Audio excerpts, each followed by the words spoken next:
Som. Boa noite, queridos. Graça e paz de nosso Senhor Jesus. E a música que Roberta cantou aqui, e o texto, algo no texto que ela leu que é muito lindo.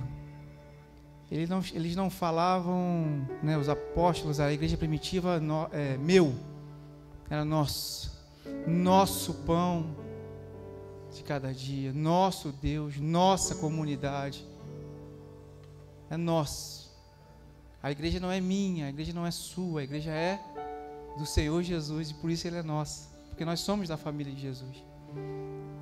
Então que nós possamos deixar de lado as nossas diferenças, as nossas inimizades, porque Jesus veio e, como temos ouvido desde sexta-feira, derrubou o muro de inimizade, as barreiras, as diferenças, e nos fez um só povo, uma só igreja. Que você essa noite continue ouvindo a voz do Espírito Santo, falando ao seu coração. Eu vou convidar aqui o pastor André, lá da Pibita, um grande amigo. Hoje ele está responsável para trazer a palavra. Vou convidar o pastor Bílio aqui para orar por ele. Pastor Bílio. Obrigado. Primeira vez aqui? Primeira vez. Bênçãos. Não sei porque demorou tanto para vir. Contou o convite, né? Pensou, né? Mas graças a Deus você está aqui, aceitou o convite. Leva um abraço lá para o pastor Ivaí, ele te liberado. Vamos orar e agradecer mais uma vez pela sua vida, pastor. Oremos. Senhor, nosso Deus, nosso Pai bendito, nós te louvamos, te bendizemos por esta noite e por todas as bênçãos maravilhosas que o Senhor tem derramado sobre nossas vidas, Pai. Obrigado, ó Deus, por esta programação, desde sexta-feira até hoje, ó Deus, muito abençoadora. Obrigado por cada um que participou, por todos que estão aqui nesta noite. E, ó Deus, de maneira muito especial, queremos pedir, ó Deus, a tua bênção para o pastor André, na ministração da tua palavra. Que ele seja usado, ó Deus, pelo Senhor, para edificar, ó Deus, as nossas vidas, Senhor. Abençoa o seu ministério a cada dia, Pai, sua família. Abençoa, ó Deus, a Pibita, pastor Ivaí também, o ministério dos irmãos ali a cada momento, Pai. Guarda-nos, ó Deus, ouve, ó Deus, a nossa oração. Nós assim te pedimos, te agradecemos, confiados, ó Deus, nos méritos de Cristo Jesus, o nosso Senhor. Amém, amém. Deus seja louvado. Deus abençoe, pastor. Amém, obrigado. Tá bom? Som. Boa noite, queridos. Graça e paz de Jesus. Amém? Eu estou feliz por estar aqui com os irmãos nessa noite, nesse tempo especial, diante dessa dinâmica onde o Senhor colocou no coração dos irmãos para desenvolverem essa temática, né, tão importante, tão necessária para os dias atuais. Então, eu fiquei muito feliz, pastor Rafael, pelo convite e também pela proposta que a igreja está trazendo para a própria igreja e, consequentemente, para a sociedade. E esse é um dos temas mais importantes da Bíblia e, consequentemente, para a nossa vida e também para as nossas igrejas. Estou bem acompanhado, graças a Deus. Minha esposa está aqui, a Deiliane, Deus abençoe, obrigado por ter vindo. Meu filho ficou na igreja servindo lá, e essa é a minha família. Somos formados por 3. Temos o filho único, que é o Natan. E trago também um abraço da minha igreja, e também do pastor Ivaí e da Pibita. Irmãos, como já falei, é uma alegria, e estou vendo aqui que temos irmãos do lado da igreja também, que vieram me acompanhando aqui, sem eu saber, né? Ainda bem que, né, o pastor Robílio também é da casa, aqui é filho de lá, está todo mundo em casa. Não sei se eles vieram, sabe, conhecer os irmãos aqui e acabaram se esbarrando comigo, né? Estou brincando, eles já sabiam já. Deus abençoe vocês também. O pastor Rafael me passou o direcionamento do livro de João, né, capítulo 17, e, sinceramente, esse é um dos textos que eu costumo a me debruçar, a ler, a entender, a meditar, a buscar no Senhor. E ali está realmente o coração daquilo que a gente entende que é unidade para a igreja, para o seu povo, para os discípulos, para os servos do Senhor. Afinal, é ali onde o Senhor Jesus Cristo faz uma oração específica sobre a unidade. Mas não é uma oração específica qualquer. É uma oração comparativa. Ali em João, capítulo 17, Jesus diz que assim, Pai, como nós somos um, que eles sejam um. É uma oração comparativa. Ou seja, dentro da igreja, a proposta para a igreja do nosso Senhor Jesus é que a mesma unidade que há entre Cristo e Deus Pai e Espírito Santo seja conosco também. E é interessante como algo chamado pecado destruiu a proposta divina. Unidade não é encontrada somente em João, em Efésios, que de fato é o livro que eu vou trabalhar nessa noite, mas unidade é desde Gênesis. Quando o Senhor estava criando todas as coisas, Ele estava criando apenas uma coisa. Ele estava desenvolvendo apenas uma proposta, que era a glorificação do seu nome. Consequentemente, quando Ele cria Adão e Eva, ele cria esses dois para o propósito, para o louvor da glória dele, por meio da unidade. Mas eles quebraram a unidade, eles passaram a ter vergonha. E a partir dali, no desvendar, então, no desenrolar da história bíblica e, consequentemente, da história da humanidade, o que a gente vê é uma criação, uma queda do homem e uma queda após uma queda. Ou seja, o homem, devido ao pecado, ele não consegue viver em plena unidade, nem mesmo com Deus. Quem dirá com os irmãos? Porque o pecado, ele deixou essa mancha, ele deixou essa marca na sociedade. Porém, todavia, o Senhor Deus Pai envia o seu Filho para a regeneração da nossa vida. Então, nele, em Cristo Jesus, há a possibilidade da unidade da igreja em Cristo Jesus e uns com os outros. Então, a unidade não é mérito da igreja, não é mérito meu, não é mérito seu, embora a própria palavra diga, se esforcem para viver em paz com todos, não é mérito seu, mas é a obra de Deus, é a obra na cruz, é a obra do Espírito Santo na nossa vida. E agora eu convido você a abrir a tua Bíblia e fazer uma leitura junto comigo no livro de Efésios, capítulo 4, para a gente, então, trabalhar esse texto principal dessa noite. Efésios, capítulo 4, vamos fazer a leitura do versículo 1 ao versículo 6. E diz assim a palavra do Senhor: Como prisioneiro no Senhor, rogo-lhes que vivam de maneira digna da vocação que receberam. Sejam completamente humildes e dóceis, e sejam pacientes, suportando uns aos outros com amor. Façam todo o esforço para conservar a unidade do Espírito pelo vínculo da paz.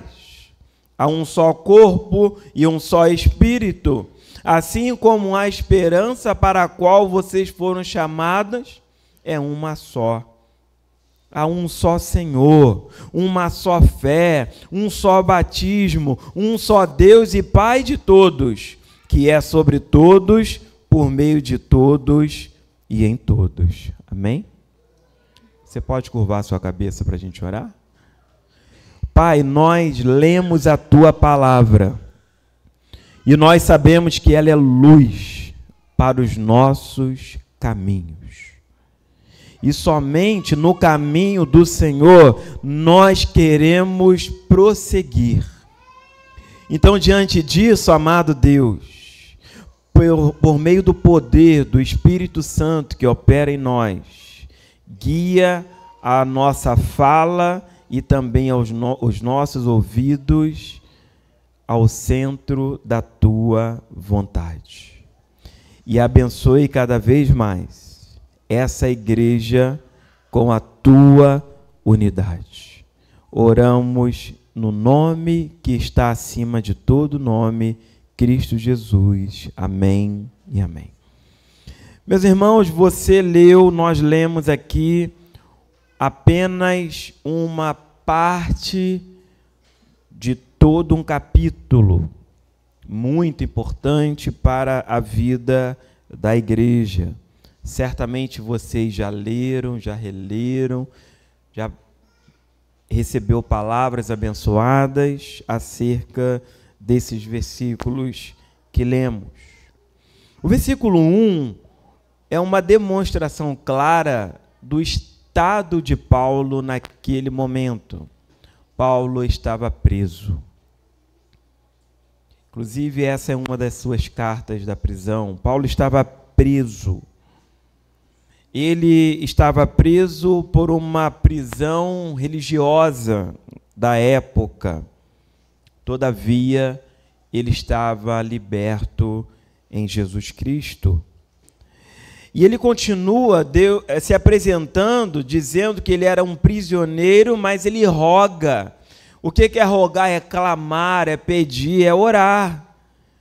Mas ele faz um pedido específico e ele vai dizer que vocês vivam de maneira digna da vocação que receberam. Os primeiros 3 capítulos do livro de Efésios, que somam um total de 6, os primeiros 3 capítulos, Paulo trata com a igreja. A forma, o entendimento, o que Deus fez. Capítulo 1 fala sobre as bênçãos celestiais nas regiões. Capítulo 2 vai falar da transformação do homem. Paulo vai dizer no capítulo 2, vocês estavam mortos em suas transgressões e pecados, todavia, Deus, que é rico em misericórdia, em seu amor nos libertou. Quando chega no capítulo 3, Paulo vai endossar, ele vai reforçar essas bênçãos. Ele vai dizer que nós fomos libertos e vai dizer também que o Espírito Santo nos selou, no capítulo 1. Essa palavra, meus irmãos, que antecede essa nossa leitura, Paulo está reforçando aqui, dizendo para eles, vocês devem viver de maneira digna da vocação que vocês receberam. Alguns dados históricos. Efésios era uma cidade localizada na região da Ásia Menor. Nessa época, ela era considerada a 3ª maior cidade do mundo, ou seja, era uma cidade muito influente da época. Ela era uma referência econômica, mas, ao mesmo tempo, essa cidade, Efésios, também era uma referência espiritual. E nessa cidade tinha uma igreja, e é para essa igreja que Paulo está escrevendo a sua preciosa carta.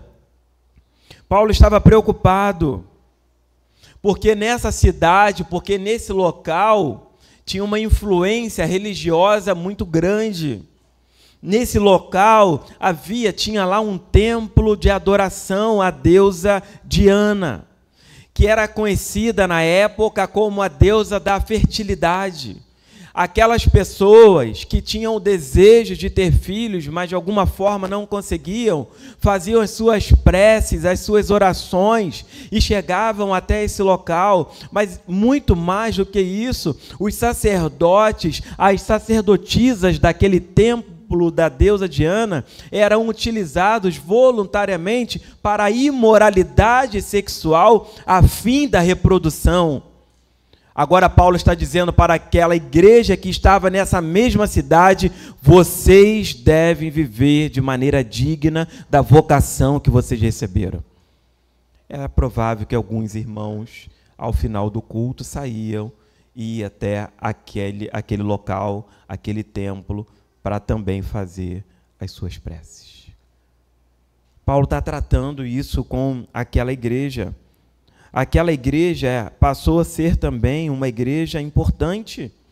Olha, Timóteo pastoreou aquela igreja, João pastoreou aquela igreja. Quando chega lá no Apocalipse, aquela igreja aparece dentro das 7 cartas de Apocalipse.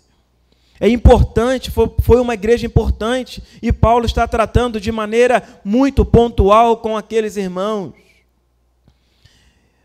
Meus irmãos, a igreja estava implantada numa cidade hostil, mas ela era uma igreja de vocação.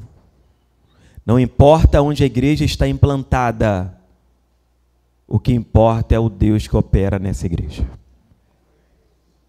Não importa se uma cidade ela é hostil, o que importa é o que Deus pode fazer por meio da igreja naquela cidade. Por isso, Paulo diz: vivam de maneira digna da vocação que vocês receberam. A igreja em Éfeso era um farol. A igreja em Éfeso era uma referência. A igreja em Éfeso era um caminho para aqueles que estavam perdidos. Por isso Paulo trata com aqueles irmãos de um assunto tão delicado, mas que possivelmente estava penetrando no seio da igreja. A Bíblia, o tempo inteiro, todo o tempo, fala de unidade e não de uniformidade. Unidade é uma coisa, uniformidade é outra coisa. Unidade vem do interior, é aquilo que está dentro da gente. É uma graça espiritual, é uma bênção derramada dos céus sobre a nossa vida, por meio do Espírito Santo. Enquanto a uniformidade é o quê? É o resultado de uma pressão do mundo sobre a igreja. E essa unidade, ela não deve ser mecânica. O que é uma unidade mecânica? Uma unidade mecânica é quando a gente pensa em desenvolver, fazer coisa porque alguém não vai fazer, porque vai faltar, porque eu sou importante, porque eu preciso fazer, porque se eu não fizer, ninguém mais faz. Eu estava conversando ontem com uma esposa, uma viúva já, o pastor, o esposo veio a falecer há algum tempo, essa irmã já idosa está passando alguma dificuldade na igreja onde estava, e eu falei: mas a irmã mora aqui em Itaboraí, precisa ir para uma outra cidade, é desgastante para a irmã. E essa irmã virou para mim e disse assim: mas pastor, se eu não for lá, ninguém faz. Eu falei: minha irmã, quem faz é Deus, não é a irmã. Se está trazendo dificuldade para a irmã, entenda que a irmã não está servindo ao Senhor com plena alegria. Isso é o que? Isso é uniformidade, é o resultado, é uma pressão.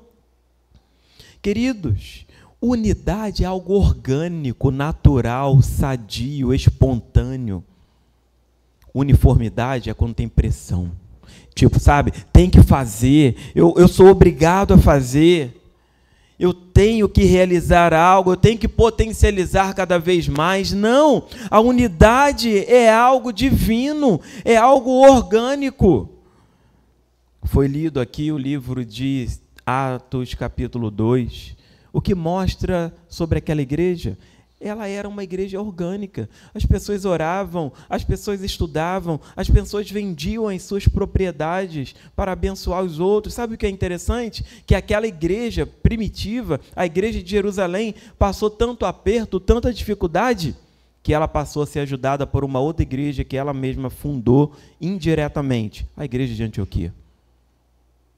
Porque a igreja de Jerusalém sofreu perseguição, os apóstolos saíram, E aí surge uma nova igreja, a igreja de Antioquia, que passou a ser a maior potência da época. Agora aqueles irmãos de Jerusalém passaram a ser o quê? Pobres, literalmente. E quando chega lá em Antioquia, o que é feito? Levanta ofertas para enviar para a igreja de Jerusalém.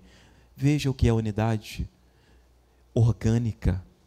Uma igreja pode passar por dificuldade aqui, ou ela pode ser bem-sucedida aqui, mas em algum outro momento ela vai precisar ajudar, ou vai precisar também de ajuda. Assim é a nossa vida, querido. Assim é você, assim sou eu.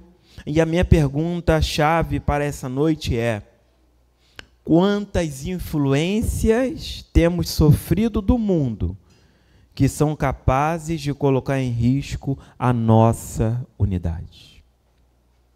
Quantas influências temos sofrido do mundo que são capazes de colocar em risco a nossa unidade? Quero trazer algumas abordagens importantes a partir do livro de Efésios para a nossa vida nessa noite. E a primeira abordagem é: a unidade cristã depende do amor de Deus. A unidade cristã depende do amor de Deus. Vamos ler mais uma vez agora o versículo 2 do capítulo 4.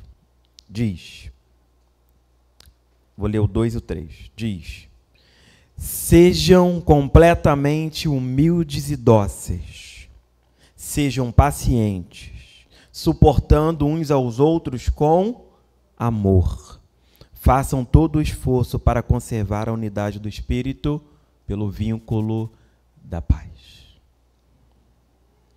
Paulo imediatamente retrata a vida digna do seu chamado, da sua vocação, caracterizando 4 elementos ou qualidades importantes para uma igreja. Paulo traz esses elementos para a utilização da igreja a fim de que ela tenha unidade. Você precisa guardar, meus irmãos, meu irmão, minha irmã, você precisa guardar essas qualidades. A primeira qualidade é a humildade. A primeira qualidade é a humildade. Paulo diz: sejam completamente humildes. Sejam completamente humildes. Humildade expressa uma atitude servil, de servente. É a mesma submissão de um escravo. Humildade, é claro que tem a ver com o ato de você reconhecer a superioridade de alguém, mas vai muito mais além disso. Paulo está dizendo: meus irmãos, vocês precisam ter o comportamento de um escravo. Submissão. A Bíblia vai dizer: sejam submissos uns aos outros. Essa é a primeira qualidade que Paulo trata. Humildade é submissão. Humildade é sentimento de lavar os pés do outro. Humildade é sentimento de privilegiar o outro. Humildade é um comportamento de servir o próximo. Em 1 Pedro 4:10, o apóstolo Pedro diz: cada um exerça o dom que recebeu para servir aos outros, administrando fielmente a graça de Deus em suas múltiplas formas. Sabe, eu creio que todos nós recebemos do Espírito Santo de Deus um dom. Eu creio. Se você é um homem ou uma mulher regenerada, no momento da sua conversão, da sua decisão, Deus selou você com um dom. Mas eu entendo também que o serviço é um dom de todos os crentes. Então, a unidade precisa da humildade para dizer assim: olha, quando eu for convocado, eu preciso estar lá, porque Cristo lá estaria, se aqui ele estivesse conosco nesse tempo. É a humildade, é a submissão, é querer fazer para que o outro seja valorizado e para que a glória de Deus seja declarada no meio da sociedade. Amém? Uma outra qualidade importante que vai além da humildade. Ele fala, continuando, versículo 2, sejam completamente humildes e dóceis. Em algumas traduções está humildes e mansos. Ser dócil e manso está na mesma linha, no mesmo contexto. Então, o que é isso? É a suavidade dos fortes. A mansidão é a suavidade dos fortes, cuja força está sob o controle do Espírito Santo de Deus. A mansidão é a qualidade de uma pessoa que é muito forte, mas mesmo assim, ela, perante o próximo, é uma fraca. Fiz-me de fraco a quem? Os fracos. Paulo vai dizer. Então a mansidão é diante de um desafio de ser áspero, é entender que Jesus Cristo diz que ele é manso. Aprendei de mim, pois sou o quê? Manso e humilde de coração. Então a palavra que estamos sendo ministrados nessa noite é a palavra de Jesus. Aprendei de mim. Jesus disse, aprendei de mim, pois sou manso e humilde de coração. A unidade da igreja precisa dessa base, precisa desse suporte, humildade e mansidão. Colossenses capítulo 3, versículo 12 diz, portanto, como povo escolhido de Deus, santo e amado, revistam-se de profunda compaixão, bondade, humildade, mansidão e paciência. Não tem como viver unidade sem ser manso. Não tem aquele irmão abençoado, aquela irmã abençoada que tira às vezes você do sério? Aqui não tem não, né, pastor? Só lá na Pibita que tem. Sabe o que eu tenho aprendido? Aquele irmão, aquela irmã que tira a gente do sério, é para tratar você mesmo. É para ver onde está o seu nível de mansidão. A Bíblia diz que nós devemos se esforçar para viver em paz com todos. Olha, esse esforço é um grande esforço, porque não é fácil viver uma vida de comunidade. Não é fácil. Se perguntar aqui qual cor que você gosta, alguém vai dizer eu gosto branco, outro vai dizer eu gosto azul, outro vai dizer eu gosto amarelo, outro vai dizer eu gosto verde. Mas isso é unidade? Isso é uniformidade. Não sou eu, somos nós. Então a palavra é qual cor que nós gostamos. Ainda que não seja a cor que propriamente eu gosto, mas qual cor que vai trazer a unidade para a nossa igreja? Qual é o contexto? Então a mansidão é se revestir daquela palavra de Jesus. Aprendei de mim, pois sou manso e humilde. Uma outra qualidade também é a longanimidade, ou seja, é a paciência. É fácil, irmãos, ser paciente? Não é, eu não sou. Mas eu tenho trabalhado isso para ser. A cada tempo tenho trabalhado para desenvolver cada vez mais. Então, uma outra base, uma outra estrutura da unidade, meus irmãos, é a longanimidade. O que é isso? É aguentar com paciência pessoas provocantes. Tal como Cristo suportou os fariseus, os saduceus e muitos outros. Longanimidade é aguentar o próximo, mesmo que ele seja provocante. Diz Colossenses capítulo 3, versículo 13. Suportem uns aos outros e perdoem as queixas que tiverem um contra os outros. Perdoem como o Senhor lhes perdoou. Longanimidade. O que Pedro chega para Jesus e diz?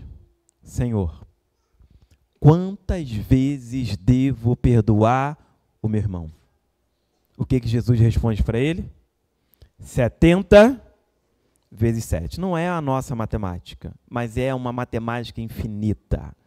Isso se chama paciência, longanimidade, para viver em unidade. E o quarta e principal qualidade, estrutura, suporte para vivermos em unidade é o amor.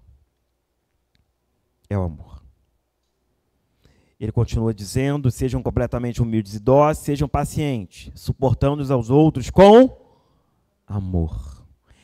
Essa é a diferença da igreja. Porque lá no trabalho nós devemos suportar aquela pessoa que trabalha com a gente. De fato, precisamos lá ser humilde lá no trabalho. De fato, nós precisamos ser servo lá, precisamos ser manso, né? Longânimos, também precisamos ter amor. Mas a diferença na igreja é que não é qualquer amor, é o amor de Cristo Jesus, onde o sangue dele foi derramado na cruz do Calvário. Essa é a diferença da igreja para qualquer outro ambiente. Nós temos o sangue de Jesus que revestiu o nosso ser e por isso nós somos igreja. É o amor de Deus. O amor é a qualidade final e principal que abrange as demais. E é a coroa e também é a soma de todas as virtudes. Visto que amar é procurar de modo construtivo o bem-estar do próximo, do outro, e consequentemente da igreja, Colossenses 3, versículo 14 diz: acima de tudo, porém, revistam-se do amor, que é o elo perfeito. Igreja, nós precisamos revestir do amor de Deus para viver a unidade. E ela está dizendo, a palavra está dizendo que esse revestimento, ou seja, que esse amor é o elo perfeito. O que conecta essa pessoa que está ao seu lado, à sua frente, atrás de você, aquela que não veio, é o amor. É o amor de Deus. Não tem como a gente trabalhar as ciências humanas dentro da igreja. A igreja trabalha a Bíblia, palavra. Ele está dizendo: amem-se uns aos outros. Ele vai dizer, inclusive, a palavra vai dizer sobre o amor: amem o seu inimigo. Se o Senhor diz que nós devemos amar, inclusive, o nosso inimigo, como nós não vamos amar o nosso próprio irmão? Essa pessoa que Deus colocou ao nosso lado para moldar a gente, para aperfeiçoar a gente, para trazer o melhor de nós. Queridos irmãos, nós devemos obedecer à palavra, porque a palavra ela é santa e ela é eficaz para os dias atuais. Não tem como viver unidade sem amor. O amor é o elo perfeito. Agora, o amor constrange. O amor faz a gente perder. Então, em nome de Jesus, se você tem algo para resolver com alguém, por amor a Deus e ao próximo, resolva por meio do perdão. Aquele que foi ofendido deve perdoar. E aquele que recebeu a ofensa deve também receber esse perdão. É a forma que a igreja tem para viver em unidade. Paulo apela no sentido de vivermos uma vida de amor. E é aqui que ele começa, é aqui que nós devemos começar. A vida cristã é uma vida de amor, amor interno, amor às pessoas que lá fora estão, amor também aos nossos inimigos. Essas qualidades que lemos aqui, a humildade, a mansidão, a longanimidade e o amor, elas são um reflexo dos atributos de Deus na nossa vida. Tudo aquilo que Deus tem e é, Ele compartilhou conosco, Ele compartilhou com a igreja. Nós somos homens e mulheres humildes, somos homens e mulheres mansos, somos homens e mulheres longânimos e amorosos pela bondade e pela graça de Deus. Possivelmente não éramos, mas quando recebemos o Espírito Santo, passamos a ser. E o mundo pode questionar a igreja de todas as coisas e de todas as formas. A única coisa que o mundo não deve questionar a igreja é o amor que brota nesse lugar. Amém? Pode dizer que a gente não faz isso, que a gente não faz aquilo outro. Podem falar que dá dinheiro para pastor, podem falar o que quiser, mas nós sabemos que o que nos mantém é o amor e a chama do Espírito Santo. O que o mundo diz sobre a igreja não importa. O que importa é que a Bíblia diz sobre a igreja e sobre a nossa vocação, ou seja, a nossa forma de viver a palavra de Deus nos dias presentes. O outro ponto importante é que, além da unidade cristã depender de Deus, a unidade cristã, ela é um princípio divino. Vamos ler a sequência do capítulo 4, versículo de 4 a 6. Há um só corpo e um só espírito, assim como a esperança para a qual vocês foram chamados é uma só. Há um só Senhor, uma só fé, um só batismo, um só Deus e Pai de todos, que é sobre todos, por meio de todos e em todos. Amém? Há um só. Ele vai dizer toda hora, há um só, há um só, há um só, há um só. Isso é unidade. Semelhantemente, a oração de Jesus com os seus discípulos: Pai, que eles sejam um só. É um só, é unidade. E ele começa a tratar isso. Primeiro, há somente um corpo. Há somente um corpo. Há somente um espírito. Que corpo é esse? É a igreja de Jesus, amém? Nós somos o corpo de Jesus. Individualmente nós somos membros desse corpo, mas a nossa unidade faz desses membros um único corpo, onde Cristo é o... Obrigado. Onde Cristo é o... cabeça. Interessante que Paulo, em Colossenses, se preocupa em apresentar à igreja o cabeça dele, que é Cristo. Em Efésios, Paulo se preocupa em apresentar à igreja a sua própria membresia, o seu próprio corpo.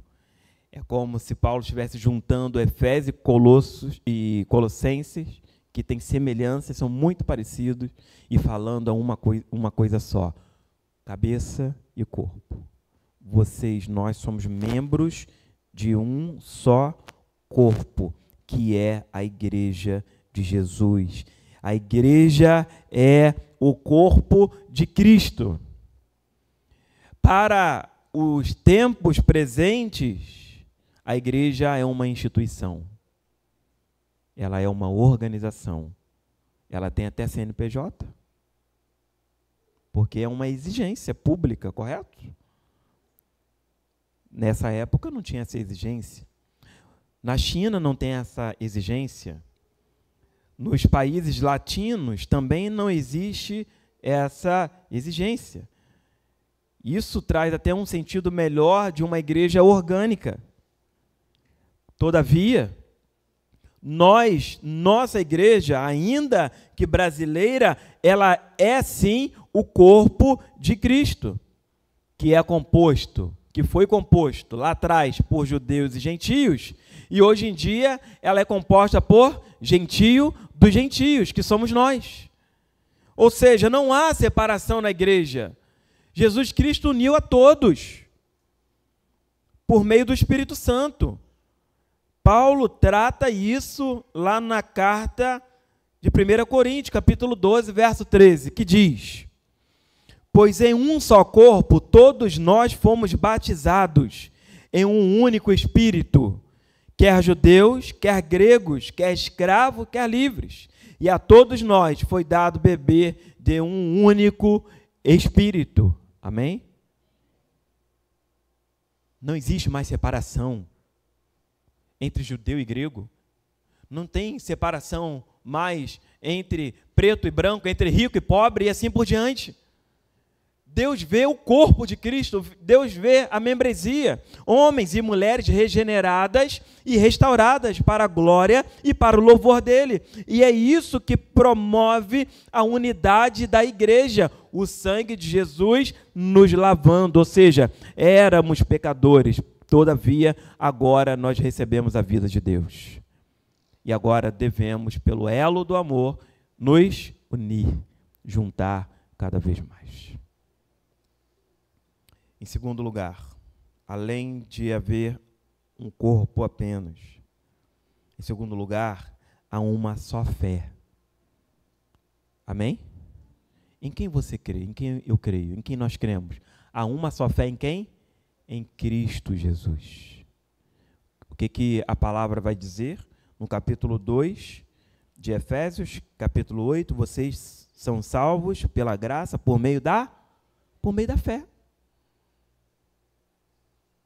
Não é qualquer coisa, é a fé. A nossa fé é no mesmo Deus, é na Santa Trindade.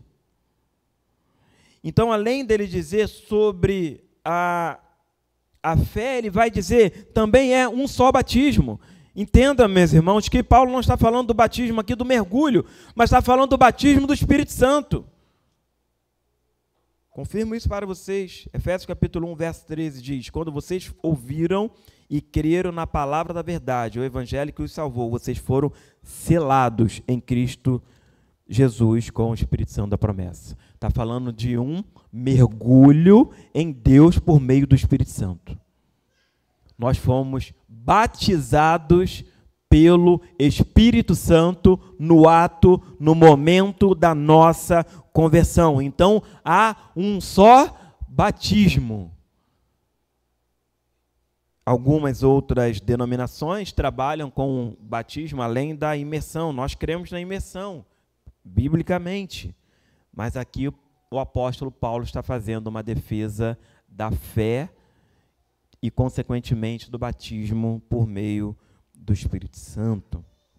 Então, ele fala sobre fé, batismo, e ele vai dizer, porque há um só Senhor, o Senhor Jesus Cristo, pois é o único objeto da fé, da esperança e do batismo de todos os cristãos. Quando nós, de fato, vamos ao mergulho, levamos alguém ao mergulho, é uma demonstração de que morremos para a nosso antigo modo de viver, mas agora nós, em Cristo, estamos ressurgindo, amém? E isso é para trazer a unidade, ou seja, para imitarmos a Jesus, mas para dizer assim, olha, eu era estrangeiro, mas agora eu sou corpo, agora eu sou família, agora eu sou concidadão dos céus, amém? Por isso que nós devemos tomar sempre a decisão do batismo, de ser batizado. Se você ainda não tomou, tome essa decisão de se batizar. Agora, tudo isso acontece por meio de Jesus, pois nós temos crido nele, fomos batizados por ele. Em Jesus nós temos a esperança. Que esperança é essa? É a esperança da volta. Cantamos aqui. Ele vai voltar. Ele vai voltar. E quando ele voltar, ele vai levar a sua igreja para um precioso lugar, para os céus. Em terceiro lugar, há um só Deus e Pai. Então há um Senhor. Agora ele está falando de uma outra questão. Há um só Deus e Pai, o qual é sobre todos, age por meio de todos e está em todos. Ou seja, nós somos a família espiritual de Deus, amém? A igreja é a família espiritual de Deus. Os irmãos cantaram alguns louvores aqui, hoje, lemos alguns versículos bíblicos. Muitas outras igrejas estão cantando outros louvores, estão lendo outros versículos bíblicos, mas a proposta, o propósito é o mesmo, a unidade da igreja. Nós somos um só no Senhor. Em síntese, o único Pai cria a única família espiritual, que é a igreja. Um pai que cria um lugar para que os seus filhos venham viver de maneira feliz, alegre e também triunfante no Senhor.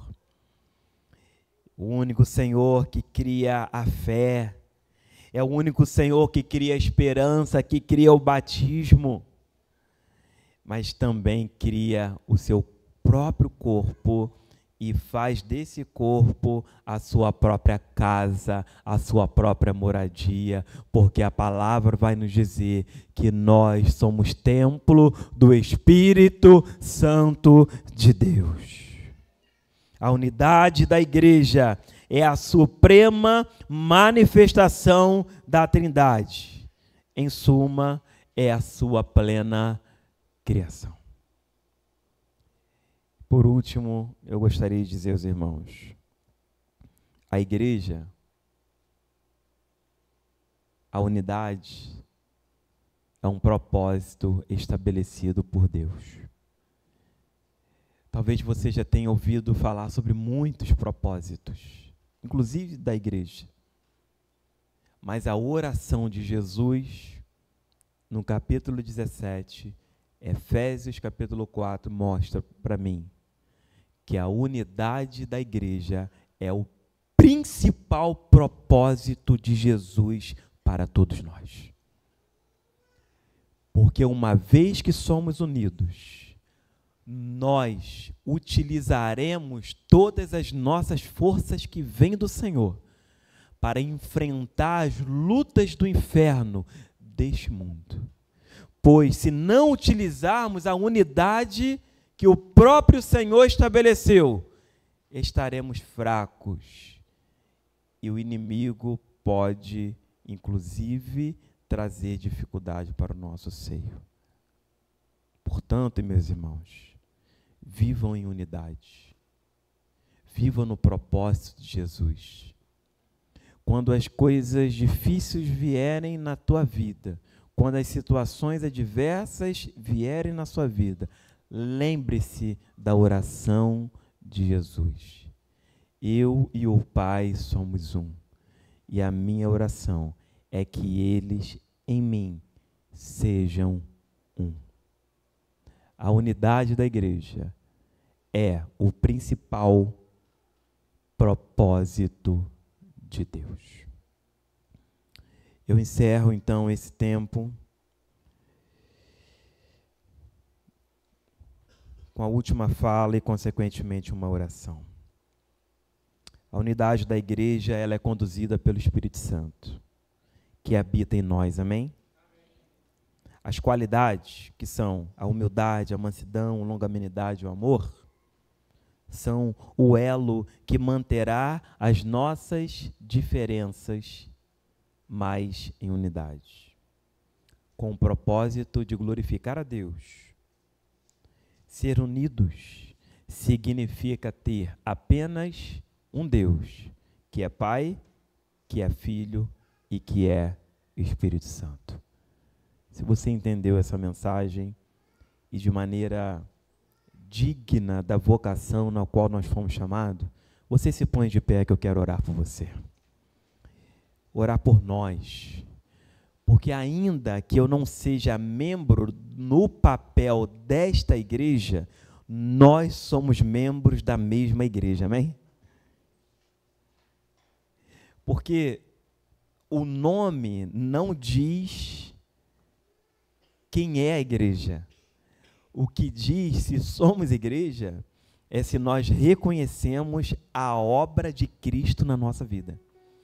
Porque quando reconhecemos a obra do nosso Redentor, por meio do sangue de Jesus, o Espírito Santo toca no nosso ser, transforma o nosso viver. E aí passamos a ser igreja. E aí passamos a viver em unidade, de maneira que o Senhor venha se agradar.